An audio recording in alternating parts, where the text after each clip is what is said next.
Good morning student. JK academy में आपका स्वागत है। आज टोटल जो एसएससी, सीजीएल, एमटीएस, सीएचएसएल में जितने भी मेन मैथ के टॉपिक हैं, आज मैं कुछ उन्हीं क्वेश्चन के साथ जो हमेशा एग्जाम में पूछे जाते हैं उसी प्रकार का मैं कुछ मैथ के सवाल आपके पास लेकर आया हूं। जो कि पहला क्वेश्चन है,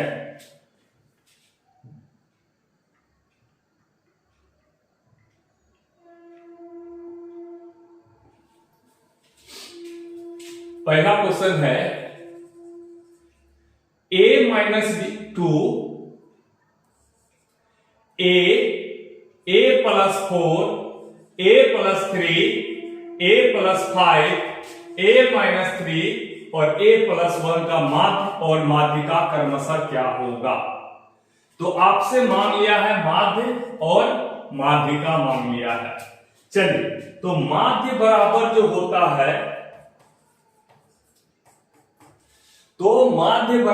होता है, आप जितनी भी संख्या रहे आपको सभी को जोड़ देना है। सभी को क्या करना है?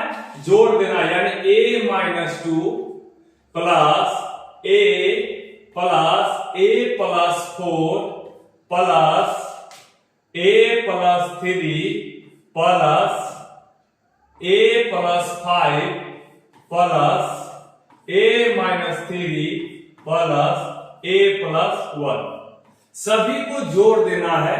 और कितनी संख्याएं हैं? 1 2 3 4 5 6 7, और उस 7 से आपको क्या कर देना है? डिवाइड कर देना है, भाग कर देना है।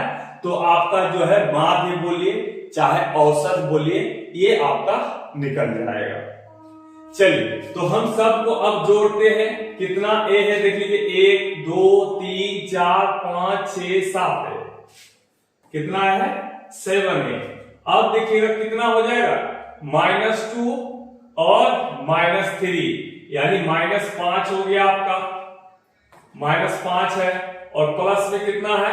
4 3 7 7 5 7 5 12 और 1 13। 13 में 5 चला गया, कितना बचा आपका? 8 बच गया, प्लस 8 बाय क्या? 7 हो गया। क्या करना है? सभी संख्याओं को जोड़ना है। जितनी वे संख्या होंगे उससे वो भागा दे देना है आपको, ठीक ना। तो इसको अलग अलग लिखिए। 7a बाय 7 प्लस 8 बाय 7, यानी 7 7 कट गया आपका a प्लस 8 बाय 7। आपका क्या हो गया? आपका ये माध्य निकल गया। माध्य आपका इतना निकल गया। तो देख लीजिए, ऑप्शन से भी देख सकते हैं माध्य आपका इतना आ गया। ऑप्शन 1 में ही है। अब ट्राई करते हैं माध्यिका कैसे निकाला जाता है। तो माध्यिका जो निकाला जाता है, माध्यिका बराबर होता है जितना भी संख्याएं हो, जितनी दी गई संख्या है उसका आप आरोही क्रम में सजा दीजिए, असेंडिंग ऑर्डर में सजा दीजिए। जितना भी इसकी संख्या दी गई है इसको असेंडिंग ऑर्डर में आप सजा देते हैं, और जो बीच वाली संख्या निकलती है उसी को माध्यिका कहते हैं। चलिए, सजा दीजिए। सबसे पहले आरोही क्रम में सजाइएगा। सबसे छोटा कौन हो जाएगा? a माइनस 3 हो जाएगा। उसके बाद a माइनस 2 हो जाएगा। उसके बाद आपका a हो जाएगा। उसके बाद कौन हो जाएगा? a प्लस 1 हो जाएगा। अब जब a प्लस 1 हो जाएगा तो a प्लस 3 हो जाएगा, फिर a प्लस 4 हो जाएगा और a प्लस 5 हो जाएगा। ये माध्यिका हो गया। आरोही क्रम में आपने सजा दिया। तो बीच वाला हमने बोला इधर से 3 इधर से 3, क्योंकि टोटल 7 हुए ना, बीच वाला क्या हो गया? ये हो गया। ये आपका माध्यिका निकल गया। ठीक, चलिए अब अगला प्रश्न में हम लोग चलते हैं। कह रहा है जयंती 40 घड़ों को रंगने में 5 दिन में पूरा कर सकता है। यानी कि जयंती जयंती बोल रहा है 40 घरों को 5 दिन में रंग सकता है, तो ये समय का है, ये 5 दिन में रंग सकता है। और लेकिन अपनी पुत्री राधा के साथ मिलकर वो इतना ही घड़े, मतलब 40 गो घड़ा ही वह 3 दिनों में रंग सकता है। मतलब जयंती का जो बेटी है, जो पुत्री है राधा, उसके साथ जब दोनों मिलकर रंगता है, यानी जयंती प्लस राधा दोनों जब उस 40 घड़ों पर रंगती है तो इसको 3 दिन ही लगता है। कितना दिन लगता है? 3 दिन ही लगता है। तो समय का अनुपात ये हो गया। और जब आप इसका क्षमता, जिसको इफिशिएंसी बोलते हैं या पावर बोलते हैं, इसको उल्टा दीजिए, यानी 3:5 हो जाएगा। ठीक ना? 3:5 हो गया। अब इसको देखिएगा, टोटल वर्क हो गया 3 × 5 = 15 हो जाएगा। यानी जयंती एक दिन में 3 काम करता है और राधा और जयंती मिलाकर 5 काम करता है। तो ध्यान दीजिएगा, जयंती अगर एक दिन में 3 वो काम करता है और जयंती और राधा 5 वो काम करता है, यानी राधा अकेले कितना काम करता है? 2 काम करता है। तो बताएं कि अकेली राधा इस संपूर्ण कार्य को कितने दिनों में पूरा करेगा? केवल राधा काम करे, इस 15 काम को केवल राधा काम करे तो कितने दिनों में समाप्त कर देगा? तो राधा देखिए 2 काम प्रतिदिन करता है, यानी 15 काम करने में उसको कितना दिन लग जाएगा? 7.5 दिन लग जाएगा। कितना दिन लग जाएगा राधा को? 7.5 दिन लग जाएगा उस 40 घड़े को रंगने में, यानी ऑप्शन नंबर बी। अब चलिए अगला प्रश्न में चलते हैं। एक बस ने 162 किलोमीटर की दूरी तय की। एक बस 162 किलोमीटर की दूरी तय की। यदि इस बस की चाल 15 मीटर पर सेकेंड है तो लिया गया समय मांग लिया। तो दूरी जो तय करती है बस, वो कितनी करती है? 162 किलोमीटर दूरी तय करती है। और बस की चाल जो दिया है वो 15 मीटर पर सेकेंड है। तो समय आपसे मांग लिया है कितने समय में वो 162 किलोमीटर दूरी तय कर लेंगे। अब यहां पर ध्यान दीजिएगा कि 162 किलोमीटर की दूरी उसको तय करने में कितना समय लगेगा। तो ये मीटर पर सेकेंड है, इसको 18/5 से आप गुना कर दीजिएगा तो ये किलोमीटर पर घंटा निकल जाएगा। क्या निकल जाएगा?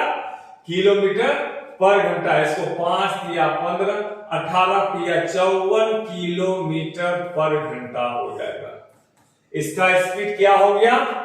54 किलोमीटर पर घंटा। जब मीटर पर सेकेंड को आप 18/5 से गुना करते हैं तो किलोमीटर प्रति घंटा हो जाता है। वही जब किलोमीटर प्रति घंटा को आप 5/18 से गुना करते हैं तो मीटर पर सेकेंड हो जाता है। इसको ध्यान रखिएगा आप लोग। अब देखिएगा, समय बराबर होता है दूरी बटे चाल। समय बराबर क्या होता है? दूरी बटे चाल। आपका दूरी कितना है? 162 किलोमीटर है और चाल है 54। तो 54 को 3 बार में काट दीजिए, यानी 3 घंटा। आपको कितना हो गया? समय कितना लगेगा? 3 घंटा, यानी ऑप्शन नंबर 4 हो जाएगा। ऑप्शन नंबर 4 हो जाएगा। अब चलिए अगले प्रश्न में फिर चलते हैं। यहां देखिएगा, दिया गया है सोनू, मोनू और गोनू का वर्तमान औसत आयु 20 वर्ष है। मतलब तीनों का औसत आयु कितना है? 20 वर्ष है। यहां अगर लिख सकते हैं सोनू S, मोनू M और गोनू G। तीनों मिलाकर अगर हम बोल दिया जाए तो 20 गुना 3 हो जाएगा, क्योंकि योग बराबर होता है औसत गुना नंबर। कितना नंबर ऑफ कैंडिडेट है, तो आपका योग जो हो गया, तीनों का योग 60 वर्ष हो गया। यानी सोनू, मोनू, गोनू मिलाकर तीनों का उम्र जब जोड़िएगा ना तो 60 साल हो जाएगा। अब यहां देखिए कि यदि तीनों की आयु का अनुपात, तीनों का आयु का अनुपात दिया है, सोनू, मोनू और गोनू का आयु का अनुपात 1/2 अनुपात 1 अनुपात 3/2। तो तीनों का अनुपात दिया गया है। तो कभी भी अनुपात जो है भिन्न दशमलव बटे में नहीं होता है, एक चीज याद रखिएगा। तो उसके लिए हम लोग क्या करते हैं, जिसका नीचे कुछ नहीं एक, तो चलिए क्या लेते हैं, नीचे वाले का एलसीएम लेते हैं। एलसीएम क्या आ जाएगा, 2 आ जाएगा। और सभी को मल्टीप्लाई करते हैं, और सभी को मल्टीप्लाई करते हैं इस एलसीएम से। 1 अनुपात 2 अनुपात 3, ये अनुपात आ गया। सोनू मोनू और गोनू का अनुपात आ गया। ये इन तीनों उम्रों का योग मिलाकर आपका 60 साल है। तो तीनों का उम्र का योग यानी इस अनुपात को मिलाकर ही 60 वर्ष है। यानी 6 अनुपात मिलाकर कितना 7, यानी 1 अनुपात बराबर 10। तो कह रहा है सोनू और मोनू की आयु का औसत आयु कितना होगा। सोनू और मोनू का आयु का औसत आयु, यानी सोनू और मोनू का, तो सोनू का हो जाएगा 10 साल, इसका कितना 20 साल। दोनों के आयु का औसत, दोनों को जोड़ दीजिए और 2 से भाग दे दीजिए, ये सोनू और मोनू का औसत निकल जाएगा। सोनू प्लस मोनू का एवरेज, तो क्या हो जाएगा 30/2,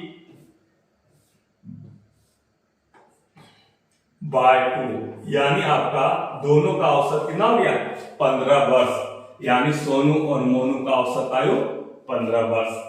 अब चलिए इसी तरह हम अगले प्रश्न में चलते हैं। देखिएगा 55 नंबर कह रहा है a minus B X square C minus A X B minus C और बराबर 0, तो मूल यदि समान हो तो ए बी सी होंगे। देख लीजिए, याद रखिएगा, कभी भी मूल्य समान हो, जब भी मूल्य समान हो तो बी स्क्वायर माइनस 4ac बराबर 0 होता है।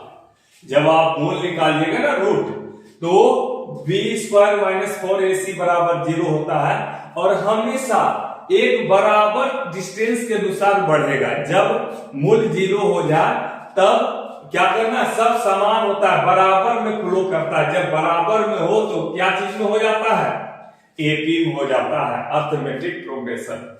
ठीक, जब बराबर बराबर बढ़े तो उसमें क्या होता है, एपी होता है, याद रखिएगा इतना। चलिए अब अगला प्रश्न की ओर चलते हैं। बोलता है एक घनाभ का आयतन 4800 सेंटीमीटर क्यूब है। यदि इस घनाभ की ऊंचाई 20 सेंटीमीटर हो तो घनाभ का आधार का क्षेत्रफल ज्ञात कीजिए। चलिए एक घनाभ बना लीजिए आप।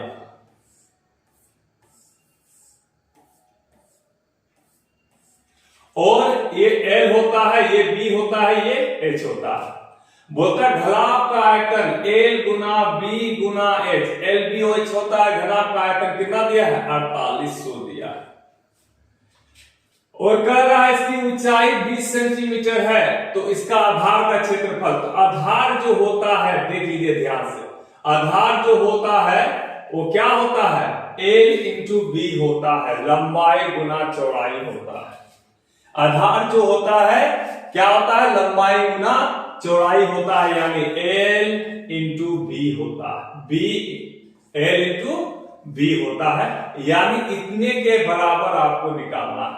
आपको ऊंचाई दिया गया है 20 सेंटीमीटर ऊंचाई है, तो चलिए L गुना B बराबर, ये H का मान उधर चला जाएगा, 4800 बटे 20 हो जाएगा। ये कर गया केवल में 240 हो जाएगा। कितना हो जाएगा, 240 सेंटीमीटर स्क्वायर, यानी ऑप्शन नंबर डी हो जाएगा।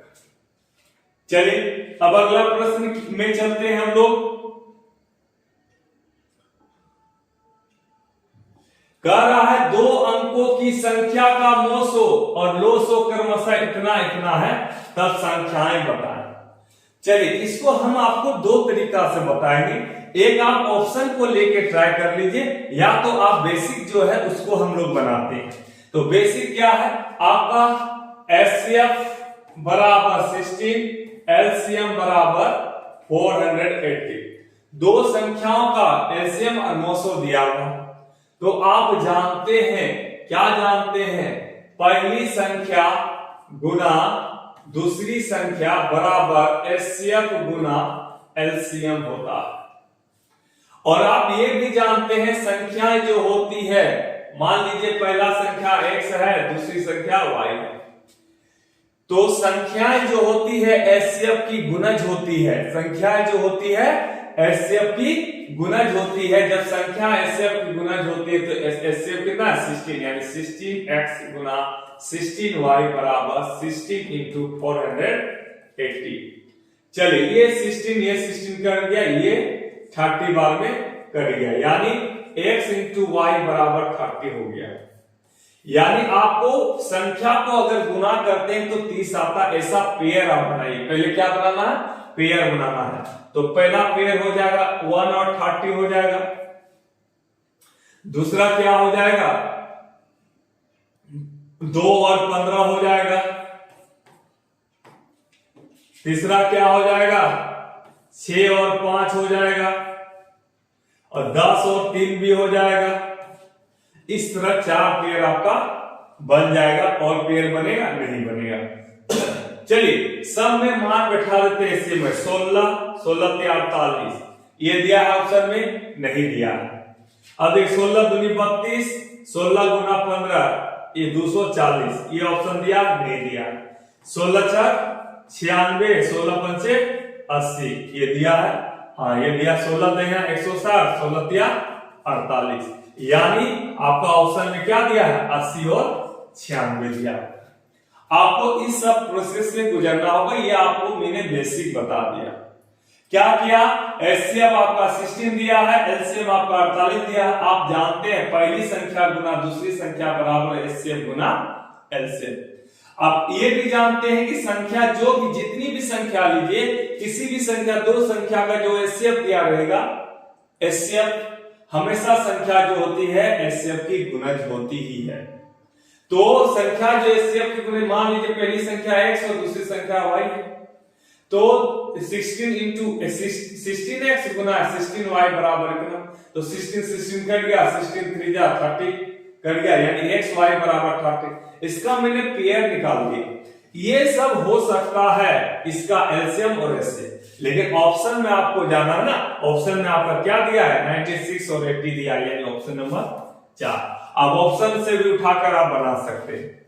चलिए अब आगे की ओर चलते हैं। PQR एक समबाहु त्रिभुज है, इक्विलेटरल ट्रायंगल है, तथा त्रिभुज PQR का केंद्रक बिंदु OA है। यदि त्रिभुज की भुजा 12 सेंटीमीटर तो PA की लंबाई क्या होगी। चलिए ये समबाहु त्रिभुज है जिसका सभी भुजा क्या होता है बराबर होता है, और इसका केंद्रक का बात किया है ना, देखिए यहां पर, तो ये PQR और इसका जो बिंदु है केंद्रक बिंदु क्या है A है। और याद रखिएगा हमेशा ये जो समबाहु त्रिभुज का ये जो काटता है ना, इस लंब को भी जो शीर्ष लंब जो केंद्र बिंदु काटता है 2:1 पर काटता है। टोटल 3 पर काटता है, लेकिन ये केंद्र बिंदु 2:1 पर काटता है, हमेशा ध्यान रखिएगा। तो इसकी भुजा दिया है 12 सेंटीमीटर, इसकी भुजा क्या दिया है 12 सेंटीमीटर, यानी इसका सब भुजा क्या होता है बराबर होता है। आप जानते हैं कि समबाहु त्रिभुज यानी समान भुजा वाले त्रिभुजों को समबाहु त्रिभुज कहते हैं। तो इसका शीर्षलंब पहले निकालना होगा आपको।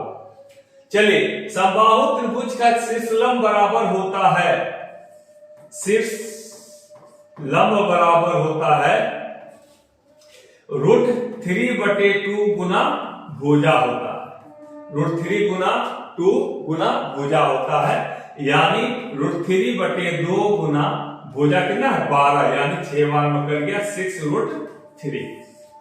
अब ध्यान दीजिए बोल दिया है PA की लंबाई, इसकी लंबाई यहां से यहां तक की लंबाई मांग दिया, तो ये 2 रेशियो का टोटल 3 रेशियो में बटेगा और 2 रेशियो का मान निकालना, यानी PA बराबर लिख सकते हैं आप हम लोग 2/3, यानी टोटल 3 है, 3 भाग है, 3 भाग में 2 भाग किसका है, PA का है। तो इसका लिख दीजिए PA बराबर क्या हो जाएगा 2/3 गुना 6√3, ये 2 बार में कट गया यानी 4√3 इसका आ गया PA की दूरी हो गया यानी लंबाई 4√3 यानी ऑप्शन नंबर बी हो गया। अब चलते हैं फिर अगले प्रश्न में।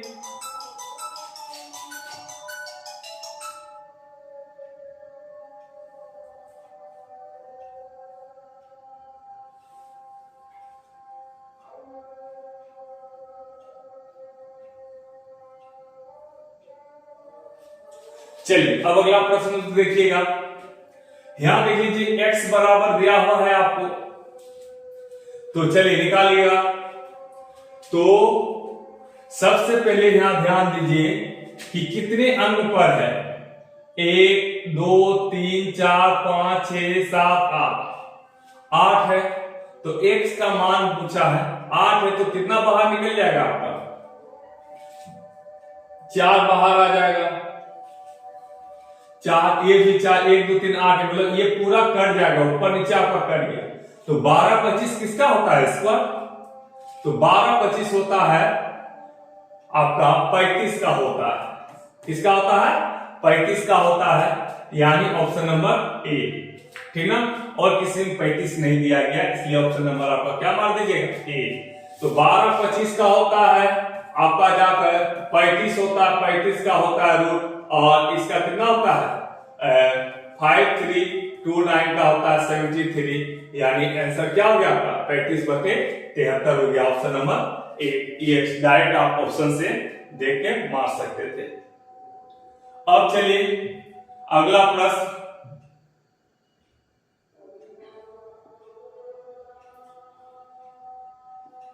बोलता है किसी समांतर श्रेणी के 16 पदों का योग कितना होगा यदि छठा पद इतना और 10वां पद इतना होगा। तो बोलता है छठा पद कितना, यानी A6 बराबर बोल रहा है कितना दिया हुआ है 16 और 10वां पद A10 बराबर 24 दिया हुआ है। आप जो है इसको डायरेक्टली निकाल सकते हैं, क्या निकाल सकते हैं 6 से 14 यानी 4 स्टेप में आप कितना बढ़ा है देख लीजिए, इसमें 8 प्लस हुआ है, यानी प्रत्येक स्टेप में 2 बढ़ा होगा, क्योंकि जब समांतर श्रेणी बोल दिया है इसलिए। तो जब प्रत्येक स्टेप में 2 बढ़ा है, छठा में 16 है, यानी पांचवा में कितना हो जाएगा 14 हो जाएगा, इससे पहले वाला 12 हो जाएगा। तो इस तरह नहीं निकाल करके आप डायरेक्ट निकाल भी सकते हैं इसको, क्या हो जाएगा अगर 6 बोला है तो आप जानते हैं an बराबर a plus n minus 1 into D होता है। तो छठा पद बोला है ना 16 है बराबर कितना a प्लस 6 माइनस 1 यानी 5d हो जाएगा, समीकरण 1 हो गया। अब सेकंड दीजिए 10वां पद 24 बोला है बराबर a प्लस 9d हो जाएगा, जितना आए ना उससे घटाकर डी घर लिखते हैं n में। अब इसमें देखिए माइनस माइनस कर दीजिए, ये खत्म हो जाएगा, यानी -4d बराबर 8 हो जाएगा, -8 खत्म d बराबर आपका 2 हो गया। जब d बराबर 2 हो गया पुट द वैल्यू पुट कर दीजिए इसमें, d 5 10 यानी a बराबर 6 हो जाएगा। जब a बराबर 6 हो गया तो बोलता है 16 पदों का योग, यानी n बराबर आपका क्या हो जाएगा 16 हो जाएगा। तो 16 पदों का योग बराबर होता है Sn बराबर n/2 into 2a plus n minus 1 into D होता है। तो n कितना है आपका 16/2 और ब्रैकेट शुरू है 2a, यानी 2 गुना a आपका कितना 6 प्लस n कितना 16 माइनस 1 इंटू डी कितना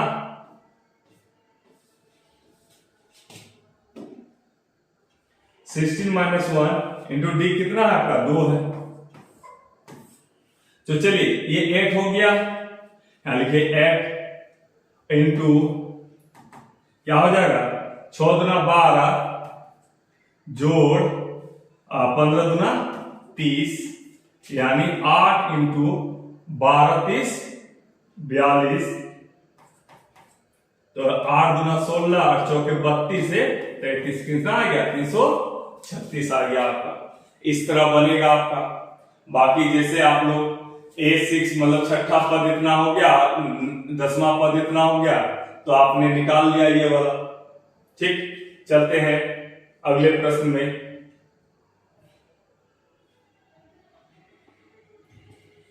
एक दुकानदार घड़ी बेचते समय 5% का छूट देता है। घड़ी बेचते समय बोलता है 5% का पहले डिस्काउंट देता है, ठीक ना। फिर यदि वो 7% का डिस्काउंट देता, फिर बोलता है अगर वो 7% का डिस्काउंट देता तो 15 रुपया कम लाभ कमाता। ये तो बात सही है। वो दुकानदार अगर जितना अधिक आपको अगर छूट देगा तो वो कम ही कमाएगा। तो चलिएगा, पहले 5% छूट देता था, अब कितना देने लगा, 7%। अब इससे कितना कम कमाने लगा, 15 रुपया कम कमाने लगा। कितना अधिक दिया है, तो 2% अधिक दिया है, यानी 2% बराबर 15 टका, तो 1% बराबर 7.5 रुपया।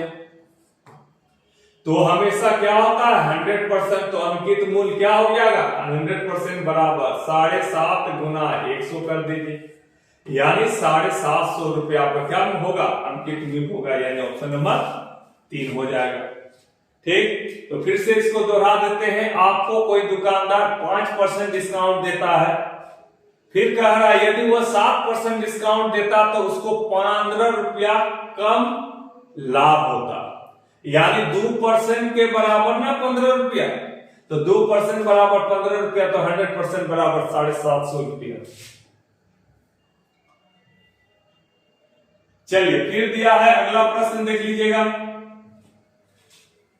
ये करनी पर 3 है, यानी 2 हो गया, ये 4 हो गया, रूट अंडर भागा कितना हो जाएगा 10 हो जाएगा, और ये 7 हो जाएगा, और कितना हो जाएगा 5 हो जाएगा। तो सबसे पहले हम लोग क्या करते हैं, भाग का काम करते हैं। 2/4 इंटू 7/10 इंटू 5, एक काट दीजिए 2 बार में, ये कट गया, यानी 7/4 हो गया। इसका आंसर क्या हो जाएगा 7/4। इसको कर दीजिए 4 एकम 4, 3/4, ऑप्शन नंबर क्या हो जाएगा बी हो जाएगा। ठीक, चलिए अब इसी तरह और अगला प्रश्न की ओर चलते हैं हम लोग।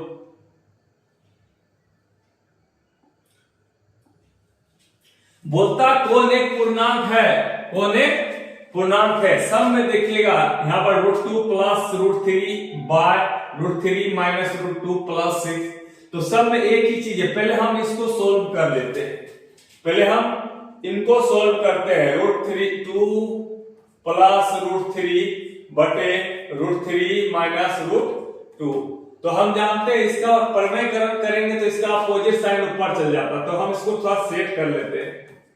ये सेट कर लिया आपने, चलिए सेट कर लिए। तो इसका अपोजिट साइन से ऊपर नीचे गुना करते हैं, √3 माइनस ये अपोजिट साइन प्लस √2 बटे √3 प्लस √2, तो a plus B into A plus B, यानी a प्लस बी का होल स्क्वायर हो गया ये, और √3 a square minus B square हो जाएगा, तो 3 माइनस 2 हो गया। इसको तोड़िए, a square plus B square plus 2 √6 हो जाएगा, बार 1 को नहीं लिखना, यानी 5 प्लस 2 √6 हो जाएगा, 5 प्लस 2 √6 हो जाएगा। अब यहां पर देखिए, जब ये आपका हो गया तो बोलता है कौन एक पूर्ण संख्या होगा, कौन एक पूर्ण संख्या होगा। तो इसको ट्राई कर लीजिए आप, एक उठाइए, इसमें √6 जोड़िएगा तो पूर्ण संख्या नहीं होगा, ये रूट में ही रह जाएगा। इसको भी ट्राई कीजिए, ये भी उसी तरह रह जाएगा, √6 2 √4 6 हो जाएगा। सी नंबर देखिए, √2 प्लस √3, ये सेम है, यहां उल्टा दिया है, ये 2 को उल्टाया हुआ है, देख लीजिए आप लोग। तो 2 को उल्टाया हुआ तो ये दोनों तो नहीं आएगा। अब तीसरा हम ट्राई करते हैं, कौन, चलिए तो नहीं होगा। तीसरा में हम लोग ट्राई करते हैं, ये उल्टाया गया है, √2 माइनस √3, क्या है √2 माइनस √3। इसका अपोजिट साइड से ऊपर नीचे अगर गुना करते हैं तो क्या हो जाएगा, तो ऊपर में तो यही हो जाएगा √2 प्लस √3 का होल स्क्वायर हो जाएगा, और नीचे में क्या जाएगा, 2 में 3 जाएगा -1 बचेगा, 2 में 3 जाएगा -1 बचेगा, यानी माइनस से सभी को मल्टीप्लाई करना होगा। 5 कितना होता, 5 प्लस 2√6 आ रहा था, यानी -5 और -2√6, यानी यही तो फर्स्ट वाला ही हो जाएगा, -2√6 हो जाएगा, प्लस ये कर जाएगा, यानी -5। ऑप्शन नंबर सी आपका इज करेक्ट आंसर हो जाएगा। इस तरह आपको ट्राई करना होगा, कभी भी ऐसा दे तो आपको चारों ऑप्शन ही ट्राई करना होगा। ठीक, चलते हैं अगले सवाल की ओर। चलिए अगला कह रहा है, यदि 4 क्रमागत विषम संख्याओं का औसत 12 है, 4 क्रमागत विषम संख्या जो है उसका औसत 12 है। चलिए 4 वो विषम संख्या, 1 विषम संख्या, 2 विषम संख्या, 3 विषम संख्या, 4 विषम संख्या, उसका औसत क्या है 12। तो ये विषम और ये विषम, तो बीच में तो सम हो जाएगा ना, यानी इससे पहले कौन 11, इसके बाद कौन 13, इसके बाद 15, इसके बाद इससे पहले 9। याद है ना, कभी भी जो माध्य निकालते हैं और विषम संख्या का या सम संख्या, तो बीच वाला ले लीजिए उसका, 4 हो तो उसका बीच में तो 11 और 12 के बीच में क्या हो गया 12 हो गया। तो बोलता है सबसे बड़ी विषम संख्या कौन होगा, तो 15 हो जाएगा ना जी, सबसे बड़ी विषम संख्या 15 हो जाएगा। कैसे आप निकाले, तो आपका 4 गो विषम संख्या का औसत दिया हुआ है, मान लीजिए पहला, दूसरा, तीसरा और चौथा, स्टार मार्किंग कर दी। तो बोलता है इसका माध्य कभी भी होता है इन दोनों को जोड़कर आधा होता है, तो 12 कर दिए ना यहाँ, जब 12 कर दिए तो इसको 11 कर लीजिए, इसको 13, इन दोनों को जोड़िए 24/2 यानी 12 हो जाए। इससे पहले 9 हो जाएगा, इसके बाद 15 हो जाएगा, सबसे बड़ी विषम संख्या क्या हो जाएगा 15 हो जाएगा आपका। चलिए फिर एलसीएम एलसीएम का क्वेश्चन आ गया आपके पास। दो संख्याओं का योगफल 60 दिया है, उसके एचसीएफ और एलसीएम जो दिया है 5 और 175 दिया है, दोनों संख्याओं का व्युत्क्रम भिन्नों का योगफल कितना होगा। चलिए तो दो संख्याओं का योगफल यानी x प्लस वाई बराबर 60, x प्लस वाई बराबर 60। तो कह रहा है महत्तम समावर्तक यानी एचसीएफ जो दिया गया है वो 5 दिया गया है, और एलसीएम जो दिया गया है आपका 175 दिया गया है। तो दोनों का एलसीएम आपका 175 है। तो कह रहा है कि व्युत्क्रमों का भिन्नों का, दोनों संख्याओं का व्युत्क्रम भिन्नों का योगफल क्या होगा।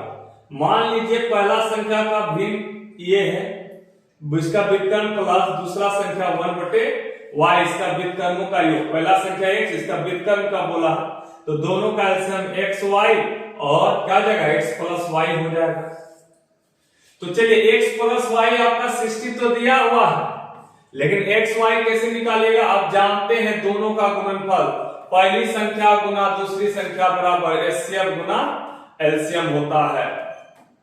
तो यही पुट कर दीजिए 5 गुना 175, ये कट गया कितने बार 12 बार में, यानी 12/175 हो जाएगा, ऑप्शन नंबर 2 हो जाएगा। तो फिर से देख लीजिएगा, दोनों का योग दिया गया है 65, दो संख्याओं का योग 60 दिया है, उसका एचसीएफ 5 तथा एलसीएम दिया है 175। कह दिया है दोनों संख्याओं का व्युत्क्रम भिन्नों का योगफल निकालिए। इसको व्युत्क्रम कर दीजिए, जब व्युत्क्रम कीजिएगा इसको तो 1/x हो जाएगा, और दूसरा का क्या कीजिएगा 1/y हो जाएगा। दोनों को जब सोल्व कीजिएगा x प्लस वाई बटे xy हो जाएगा। तो आपका x प्लस वाई दिया हुआ है ना सर, फिर xy निकालेंगे, पहली संख्या गुना दूसरी संख्या बराबर पूछा तो 5 गुना 175, 5 गुना 175, 5 से कट गया 12 बार, आपका ऑप्शन नंबर क्या आ जाएगा बी हो जाएगा। अब चलिए अगला प्रश्न में बोलता है 3 अंकों की एक संख्या के अंक समांतर श्रेणी में है, मतलब आपका क्या समांतर श्रेणी में है, यदि इकाई व सैकड़ा के अंकों का अंतर 6 है। बोलता है इकाई मतलब x y z मान लीजिए अगर आप, तो बोलता है x z माइनस x बराबर क्या है आपका 6 है और दहाई का अंक क्या है आपका 5 है। तो संख्या के अंकों का गुणनफल कितना होगा? अगर आप मान लेते दोनों का अंतर, बोलता है असेंडिंग ऑर्डर में भी है, अगर आप बीच वाला अगर 5 है तो 6 होना चाहिए ना आगे बढ़ के, तो यहां पर 2 लिख लीजिए और से 6 जोड़ दीजिए 8 हो जाएगा। अब देखिए 3 बढ़ा मतलब ये समांतर श्रेणी में है। क्या है? समांतर श्रेणी में यानी एपी में है, अर्थमेटिक प्रोग्रेशन, ठीक ना, एपी में आपका है। तो इतना हो गया, ये संख्या हो गया, आप मिल भी रहा, तो इनका गुणनफल कर दीजिए 5 गुना 10 8 80, यानी ऑप्शन नंबर बी हो जाएगा आपका। ठीक, फिर से देख लीजिए, तीन संख्या x y z है, बोलता है इकाई अंक और दहाई अंक का अंतर कितना है 6 है और बीच वाला संख्या 5 है, मतलब दहाई अंक 5 है। बोलता तीनों का गुणनफल क्या होगा? तो आप कभी भी इस तरह है, बीच वाला दहाई अंक दिया है ना, पहला कुछ मान लीजिए क्या हो जाएगा, पहला 2 और 8 ले लीजिए, ये तो समांतर श्रेणी में है तो आगे बढ़ रहा है, जब समांतर श्रेणी में बढ़ रहा है तो बराबर बढ़ेगा डी ना, तो देखिए बराबर बढ़ रहा है, 3 3 बढ़ रहा है, तो आप सब कुछ मैच भी कर रहा है, फॉलो कर रहा है, इसलिए आपका आंसर क्या हो जाएगा 5 गुना 10 8 80 हो जाएगा।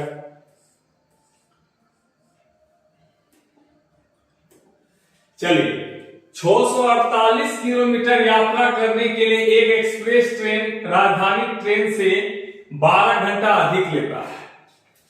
यदि एक्सप्रेस ट्रेन की गति दोगुनी कर दी जाती है तो वह राजधानी की तुलना में 6 घंटे कम लेता है। राजधानी की गति बताइए। मान लीजिए राजधानी का जो चाल है, राजधानी का जो वेलोसिटी है वो है आपका x, ठीक ना, और एक्सप्रेस ट्रेन की जो चाल है वो है y। बोलता है 648 किलोमीटर की यात्रा में एक्सप्रेस ट्रेन राजधानी ट्रेन से अधिक समय लेता है 12 घंटा। तो एक्सप्रेस ट्रेन का y हो गया माइनस सही 648 ट्रेन जो चलती है x की स्पीड से, तो ये जो लेता है कितना लेता है 12 घंटा कम समय लेता है। आपने दूरी बटे 4 तो समय आया, इतने इसका जो समय आया इसका समय को घटा दिए। फिर कह रहा है कि यदि एक्सप्रेस ट्रेन की स्पीड को दोगुनी कर देते हैं तो राजधानी एक्सप्रेस से वो 6 घंटा कम लेता है, यानी अब आपका राजधानी एक्सप्रेस अधिक समय लेने लगा 6 घंटा। कैसे? जब इसका चाल को क्या कर देते हैं, दोगुनी कर देते हैं। तो ध्यान दीजिएगा, इस समीकरण को अगर आप सोल्व करना चाहते हैं तो बड़ा दिक्कत होगा, तो हमेशा ऑप्शन से ही ट्राई कीजिए सोल्व करने का। तो सबसे पहले ट्राई कीजिए क्या 27 को लीजिए, हमेशा पीछे से हम लोग उठाते हैं, एक चीज याद रखिए। 27 को लीजिए तो 27 लेते हैं किसका, राजधानी का, किसका लेते हैं, राजधानी कितना है, x है, इसको 27 से मरी कर दीजिए, भाग दीजिए, कितना आ जाएगा 27 दूना 54 10 27 4 यानी 24 आ जाता है, ये 24 आ जाएगा। ये क्या आ जाएगा 24 घंटा समय लेता है इसमें। तो इसका कितना होगा, कितना में 24 घंटा, ये कि 12 आएगा तो 36 आना चाहिए इसको, यानी 36 से इसको भाग दे दीजिए। 36 से कम 36, 648 को 36 से अगर आप भाग देते हैं, 36 से कम 36 8 और यहाँ क्या बच गया 5 और 2 8 288 72 सचों का 28 4 बार में, यानी आपका y बराबर 14 हो जाएगा। अब यहां पर देखिए फॉलो कर रहा है कि नहीं कर रहा है, 36 8 बार सॉरी 18 हो जाएगा। 18 किलोमीटर प्रति घंटा किसका हो गया, एक्सप्रेस ट्रेन का। अब यहां देखिए आप फॉलो करता है कि नहीं, x कितना ले रहे हैं आप 27 ले रहे हैं, 27 से जब इसको कर रहे हैं तो कितना जा रहा है 24 आ रहा है, माइनस जब 18 से इसको भाग 18 दूनी 36 सब हो गया ना, तो 36 से जब इसको दे रहे हैं तो कितना आ जाएगा, 36 से आप भाग दें तो 18 हो जाएगा, तो आपका 6 आ गया, यानी आपका आंसर क्या है, सही जवाब है। तो आपका क्या आ जाएगा, राजधानी का हो गया कितना राजधानी का 27 हो गया और एक्सप्रेस का 18 हो गया, यानी राजधानी की गति मांगा आपको क्या हो जाएगा 27 किलोमीटर प्रति घंटा हो जाएगा। इस सब सवाल बेसिक अगर आप सोल्व करते हैं ऑप्शन से तो ही स्पीड में बनेगा, अगर आप बढ़ाने जाइएगा तो इन दोनों समीकरणों को आपको सोल्व करना होगा। चलिए अब अगला चलते हैं।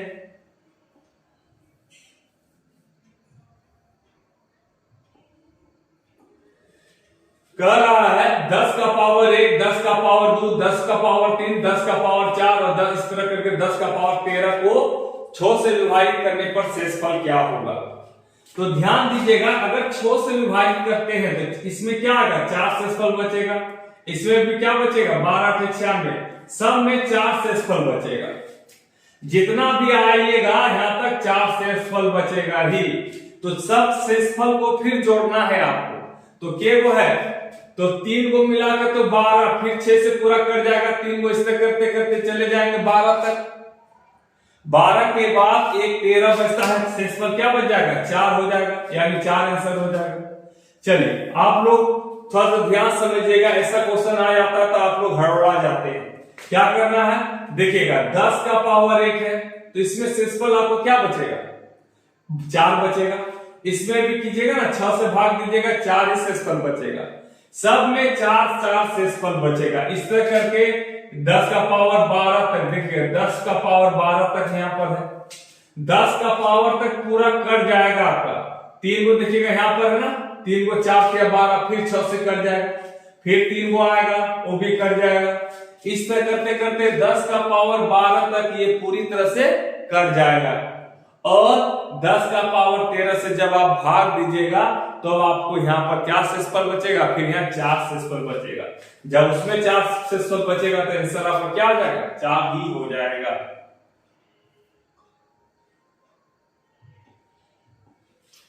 कोई बक्सा जब रेत से भरा होता है तो उसका वजन 8.5 किलो होता है, जब वो आधा भरा होता है तो उसका वजन 5.5 किलो होता है।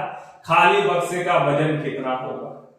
तो ध्यान दीजिएगा, आप जब टोटल बक्सा में बालू भर देते हैं ना 8.5 किलो होता है, अब जब उसको आधा करते हैं तो 5.5 किलो, तो आधा बालू में वो के किलो निकल गया, वो 3 केजी आधा निकल गया, यानी डब्बा में पूरा कितना भरेगा इसका डबल, यानी 6 केजी भरेगा डब्बा में। जब डब्बा में बालू 6 केजी है और सब मिलाकर 8.5 किलो है तो डब्बे का वजन कितना हो जाएगा 2.5 किलो हो जाएगा ना, ठीक ना, क्योंकि डब्बा का वजन 2.5 किलो हो जाएगा। आपका 6 किलो क्या निकल गया बालू निकल गया, सब मिलाकर आपका क्या है डब्बा और रेत का वजन 8.5 किलो है, उसमें से 6 किलो आपका बालू निकल गया तो बचा कितना डब्बा 2.5 किलो। अब चलते हैं अगले प्रश्न में, फिर अब चलते हैं अगले प्रश्न की ओर। रोहित को एक बेट पर 10% और 20% की 10% और 20% की 2 क्रमिक छूट दी जाती है यदि बेट का अंकित मूल्य इतना रुपया है। तो छूट देता है तो छूट प्रतिशत ए बी फॉर्मूला हम लोग लगाते हैं, तो 10 + 20 - 10 गुना 20/100, यानी 2 शून्य खत्म, 30 में 2 गया 28% टोटल उसको डिस्काउंट मिलता है। तो 600 रुपया अगर दाम रहेगा तो छूट का मान क्या होगा, छूट का मान 28% है, तो 2 शून्य कट गया, 6 × 48, 6 × 12, 12 × 4 16 हो जाएगा, 168 रुपया का उसको छूट मिल जाएगा। अब चलते हैं इसी प्रकार अगले प्रश्न में। कह रहा है एक मिश्रण में चाशनी और पानी का अनुपात कितना है, मिश्रण में चाशनी का प्रतिशत कितना है, तो टोटल कितना भाग है 4 भाग में चाशनी कितना है, ये चाशनी है आपका, ये पानी है, चाशनी कितना है 3 भाग है, तो इसका प्रतिशत बोला है, यानी 100 से गुना कर दीजिए 25, यानी 75% क्या है चाशनी है। ऑप्शन नंबर क्या हो जाएगा 1 हो जाएगा। अब चलिए अगला प्रश्न में, तो कह रहा है इसका मान क्या होगा, इसका मान क्या होगा, चलिए क्या मान होगा निकाल लीजिए इसको। तो देखिएगा ये माइनस टोटल कीजिएगा x minus x plus y plus z, ये कट जाएगा ना आपका। फिर माइनस से मल्टीप्लाई करना है ना अंदर, तो माइनस से मल्टीप्लाई कर माइनस y माइनस z, इधर y हो जाएगा। फिर ये कट जाएगा, माइनस z बचेगा, तो x माइनस और माइनस प्लस z हो जाएगा, x प्लस z हो जाएगा। ऑप्शन नंबर डी आपका हो जाएगा।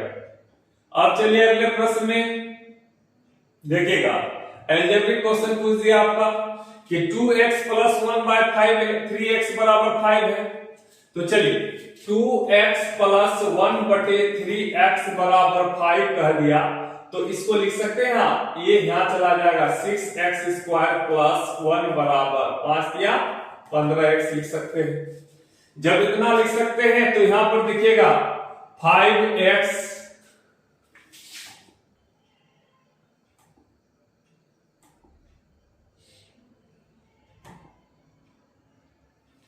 तो आप लिख सकते हैं यहां पर देखिए 5x 6x square plus 1 plus 20 हो जाएगा। तो देखिएगा 6x स्क्वायर प्लस 1 बराबर 15x, यहां लिख दीजिए 5x बटे ये कितना हो गया 15x प्लस 20x, यानी 5x बटे 15 20 35x, ये x कर दिया 1/7 हो जाएगा। ऑप्शन नंबर डी हो जाएगा आपका। ठीक, तो चलिए अब अगला प्रश्न में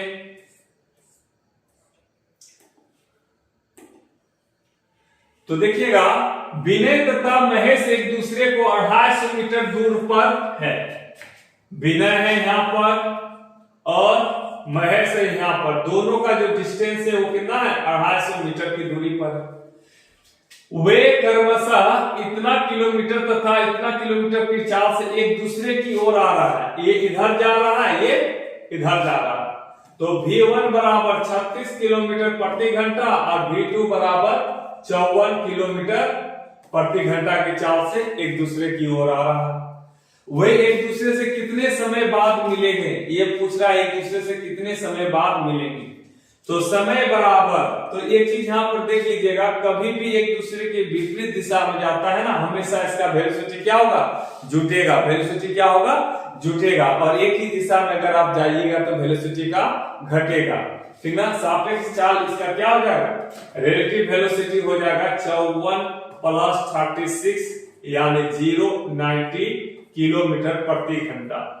तो यहाँ मीटर में दिया हुआ है, आंसर भी सेकंड में, इसीलिए हम लोग इसको जो है मीटर पर सेकंड में इसको कर देंगे।